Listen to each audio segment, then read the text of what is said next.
Dewan, kenapa perlu ada jembatan di sini, Pak Dewan? Dan ini jembatan sangat dibutuhkan. Jembatan penghubung antar desa. Hah? Terus yang dilalui anak sekolah. Oh, ini. Anak sekolah dari desa sebelah, dari desa Aladadio. Rata-rata sekolah di sini di desa Aire, terutama anak SMP, anak SMA di situ. Jadi biasanya kalau banjir, itu jembatan nanti sebentar kita lihat di situ hanyut. Hari ini kami ingin menyampaikan permohonan bantuan atensi kepada pemerintah Bapak Presiden Prabowo di bawah Kementerian PUPR agar supaya kalau bisa, mohon bantuannya sekali lagi, kalau bisa hari ini atau tahun ini jembatan ini kami ajukan permohonan kami ke pemerintah pusat melalui Kementerian PUPR agar supaya diatensi. Tahun ini kami mohon atas nama masyarakat yang kami wakili dan atas nama pemerintah kecamatan, tahun ini segera dilakukan perencanaan sekaligus pembangunan konstruksinya. Kenapa? Karena petani-petani kita sangat membutuhkan akses ini. Jadi saya ingin sampaikan bahwa akses jembatan ini satu-satunya jalan bagi petani maupun petani pekebun yang ada di dua desa di depan kami, semuanya lewat sini. Kalau kemudian terjadi banjir besar, maka air naik sampai di atas tanah itu 2 meter. Itu. Nah, inilah menjadi persoalan. Ketika terjadi banjir, petani-petani kita akan terhambat membawa hasil produksinya keluar. Oleh karena itu, maka kami memohon bantuan pemerintah pusat agar supaya jembatan ini hanya beralaskan papan, berkonstruksi bambu yang dibuat oleh masyarakat, dibiayai oleh masyarakat sendiri. Pertanyaan saya, di mana kehadiran negara di sini? Oleh karena itu, maka kami meminta supaya segera diperhatikan jembatan ini.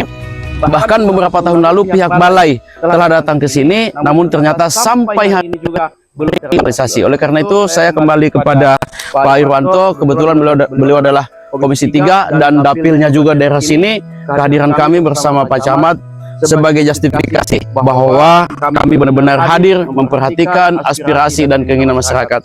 Terima kasih saya sampaikan kepada Pak Ketua Komisi 2, Ketua Fraksi Partai Nasdem atas partisipasinya untuk hadir melihat kondisi kami di Kecamatan Aire ini, karena jembatan ini adalah yang sudah puluhan tahun masyarakat sangat idam-idamkan, selalu dia programkan baik itu melalui musrembang dan seterusnya, tapi karena sampai hari ini belum ada realisasi. Oleh karena itu saya coba membangun komunikasi dengan anggota DPRD Kabupaten Kolaka Timur. Harapannya, karena ini adalah akses satu-satunya 2 desa, baik itu akses ke rumah sakit, ke kantor camat, ke sekolah, ke pasar. Ini adalah akses jalan satu-satunya yang dia gunakan. Ketika pemerintah tidak hadir dan melakukan pembangunan di sini, maka sampai kapanpun masyarakat tetap dia tidak bisa menikmati hasil-hasil perkebunan dan pertaniannya. Semoga apa yang menjadi harapan kita semua, semoga Pak Presiden Prabowo dapat melalui PUPR dapat membangun jembatan yang ada tepatnya di desa Aire ini. Terima kasih. Saya hadir di tempat ini di desa Aire untuk melihat jembatan yang selalu dilewati setiap hari masyarakat dan dipergunakan untuk pergi di kebun, bahkan anak sekolah dipergunakan setiap hari. Bahkan betul tadi bilang Pak Camat, biasa dilewati masyarakat ke rumah sakit. Mudah-mudahan pemerintah pusat, khususnya Kementerian PUPR, bisa mendengarkan jeritan masyarakat di bawah. Atas nama rakyat yang kami wakili, kami mengemban amanah ini. Tugas dan tanggung jawab kami memperjuangkan, mengusulkan jembatan seperti yang ada di depan kita ini. Ini sudah puluhan tahun, kata Pak Camat. Jadi menurut kami jembatan ini ketika datang banjir rusak lagi tiap tahun. Jadi berulang-ulang tiap tahun diganti. Kasihan masyarakat kita begitu. Bulan 7 ini. Setiap musim penghujan Bulan banjir. 5 habis. Bongkar lagi. Bongkar lagi, bukan bongkar. Hancur lagi. Hancur lagi.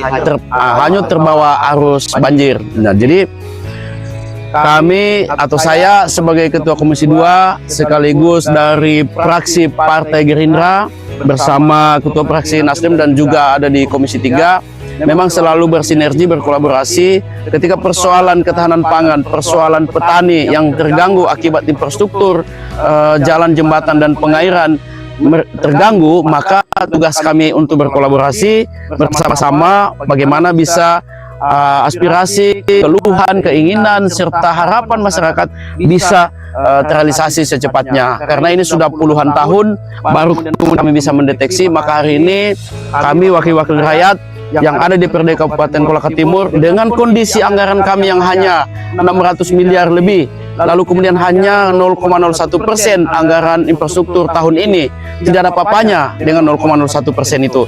Oleh karena itu harapan kami hanya satu, yaitu berdoa kepada Allah, lalu kemudian meminta bantuan pusat melalui Kementerian PUPR turun kepada Balai Jalan dan Jembatan untuk merealisasikan ini agar supaya petani dalam rangka mendukung program ketahanan pangan Bapak Presiden, petani-petani kita yang selama ini memiliki semangat untuk bekerja dengan adanya bantuan pupuk murah, lalu kemudian adanya harga gabah yang semakin bagus, maka antusiasme ini kita harus dukung dengan infrastruktur yang terjamin dan memadai. Terima kasih.